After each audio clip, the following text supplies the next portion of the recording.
All right. So we are talking about how to reverse engineer group sales goals, which I freaking love talking about. This is so fun to me. I love math, but I also have a very short attention span. So I tend to keep things super, super simple. And I know that we overcomplicate this, at least I did. So let's go ahead and reverse engineer some goals. If we look at a group sales goal of $1 million team, which is what a lot of people are shooting for, how do you actually get there? What does that actually look like? Do you know? Do you have a guidepost so that you can actually work towards that? Because sometimes it seems a little bit abstract. So if we take what we know, which is that the corporate average is $500 to $600 retail per consultant per month. All right, got that? Here's the deal. I know some of you guys are like, what? What about the people that are doing 20,000 a month? And then I've got a whole bunch of people, most of my people are doing like $500 a month. Yes, it takes all of that into consideration. It takes into consideration the 80% that aren't doing a whole lot. They have different goals. Then it takes into consideration the 5% who are maniacs who like to do all the things. It all averages out to $500 to $600 retail per month per consultant. That's what we know across the company. And so let's go ahead and pick $600 per month as the average that we're going to work with. You could choose 500 if you want to. I'm going to pick 600 because hashtag goals, right? If your group sales aren't averaging out to be 600 per person per month right now, then that would be a cool thing to work towards. It still is going to be in alignment with what things are company-wide. So we're going to pick 600 as our average. So let's take $1 million. We're going to reverse engineer this, divide it into 12 months. That gives us about 83,000 in group sales every single month. If you divide that by $600 average, that gives you 139 active team members. That's first through fourth line because those are the ones that are counted for your group sales. So basically, if you want to have $1 million team, you're looking at 139 active team members first through fourth line. Now, if you want to go ahead and pick 500 to be super conservative, it would be about 160 something. You can do the math, but that's what it works out to be. Pretty cool, right? Now, some of you guys are going to do it with a lot fewer. Maybe you are a super sales genius and you yourself are pulling $300,000 a month and you have some super banging team members. Great. But again, this is going to give you a good idea of what to shoot for. So if you get there with less, then freaking awesome. What about a $5 million team? That's a fun one. That's another like big benchmark to work towards. Our team just did that this year. And a $5 million team, if you make the same assumptions divide that by 12 months, 5 million divided by 12 is going to give you about 416,000 in group sales monthly divided by $600 average.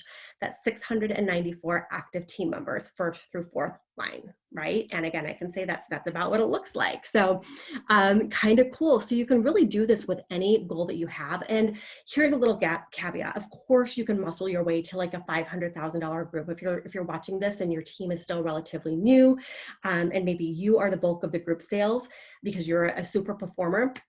Yes, that's absolutely true. And that's why I think, frankly, sometimes gals get stuck, the level where maybe their team is producing anywhere from 300 to $500,000.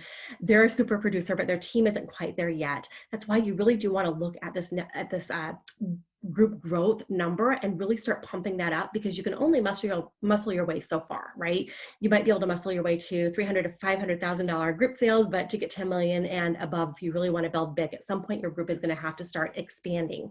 And so take yourself out of it. You are a unicorn. That's awesome. But that's just a little caveat. So let's go ahead and reverse engineer some more of these. These are some of the common benchmarks that people are looking at. For a $500,000 team, 69 people, $1 million team, 139 people, a $1.5 million team, 208 people, 3 million, 417, 5 million, 694, and 10 million, 1,389. And again, it's just great to kind of have that benchmark if you know what you're shooting for. That gives you something to work towards instead of sometimes the group sales thing I think can be a little bit abstract if you don't know what that actually looks like. And when I got super focused on what some of my big group sales goals were, I actually asked consultants who had teams that looked the way that I wanted mine to look like someday. I asked them what their numbers were. I wanted to see how many do you have in your first through fourth line so that I could shoot towards that, so that I could model that, right? So what is your group sales goal? What's your next BHAG that you're working towards? And more importantly, what is your active count goal? Now that you kind of know how to reverse engineer that, what number are you shooting for? So we're going to get into the magic number, and the magic number is active count, active consultant count, net growth or net loss, hopefully net growth. And the key to building a really big team is basically to have more people coming in than you have leaving. And it sounds so simple, it almost sounds stupid, but that really is it, right? You want to have more people coming in on a regular basis than those that are on their way out. And sometimes we lose sight of that. So are you paying attention to your active count, your net growth or loss every single month? Are you paying attention to whether you're having more people coming in, whether you have a bigger team at the end of the month or have a smaller team at the end of the month? Every single month, are you taking a look at that? As a team, did you activate more people in December than went inactive on December 1st? Good things to be looking at. Here's a goal setting tip, and this is going to totally change things for you if you're not currently doing this. Set your monthly group activations goal on the 1st of every month, not before. And why? Why do we want to do that? Because if you don't know how many people you have that have left your business, have left your organization at the beginning of the month, how do you really know what you're shooting for, right? If you're shooting for net growth, how do you know what that target is? I think for a long time, I was setting kind of random goals for activations based on how many people I wanted to bring in by the end of the year, but it really wasn't rooted in reality. And so once you start taking a look at how many people went inactive on the 1st of the month, and you set your team sponsoring goal based on that, it really gives you a solid thing to work towards. So for example, if on December 1st, you have 10 people that go inactive, and this is all lines, all right? So you can look 1st through 5th, 1st through 4th, however you want to look at it, but your entire team, not just your own personal recruits. How many went inactive on the 1st of the month? If you had 10 that went inactive, then if you're thinking about bullseye goal setting, your outer ring goal, the least that you need to accept is 10 activations on your team, right? If you lost 10, you want to at least have 10 activate, because that's going to just help you break even. If you really want to grow though, if you want to look at your bullseye, then it's got to be 10 plus something else. It depends on how aggressive you want to grow. And we'll talk about that in a little bit.